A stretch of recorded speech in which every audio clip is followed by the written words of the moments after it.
હું વિપુલભાઈ આ ભંગારનો ડેલો ચાલુ કર્યો. અરે ભંગારનો ડેલો ચાલુ નથી કર્યો. આ તમે નહોતું ઓલી ગાડી મૂકી ગયા? હા. આ ઈ તમારી જ ગાડી છે. અરે નો હોય. આ જોઈ લ્યો. એટલે આ તો 70-46 આ છે ને આ તમારું? તો આપણી ગાડી જ છે. હા જો આ ઝૂલો જો હા છે. હા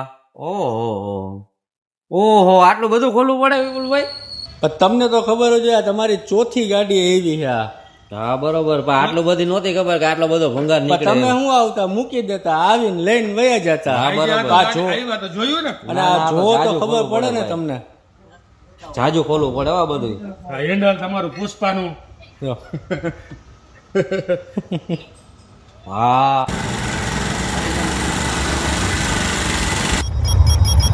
આ પ્રતિકભાઈ કઈ સાઈડ? તમે તમારા ગેરેજે જ આવતો હતો. આ શું કરવું છે આમાં? તારે આ ગાડી તો જોવો. હા હાવ ફેલ કેવી રીતે પહોંચાડી તમે? માન ભૂગી વિપુલભાઈ ગાડી. એવી હાવ ગાડી અરે છે? આ હાલત બહુ ખરાબ થઈ ગઈ. થઈ જાય કે તમારાથી નહીં થાય? અરે થાય જ ને પ્રતિકભાઈ, આ ગાડી નો થાય એવું બને. તો આપણે બનાવવાની જ છે. અને બનાવી નાખજો એકડો. બની જ જાય એકડે એકથી હાવ ન્યૂ બ્રાન્ડ બનાવી દઈશ ને. મિત્રો પ્રતિકભાઈ લેવા છે સ્પ્લેન્ડર, અને આ પ્રતિકભાઈનું ત્રીજું સ્પ્લેન્ડર છે.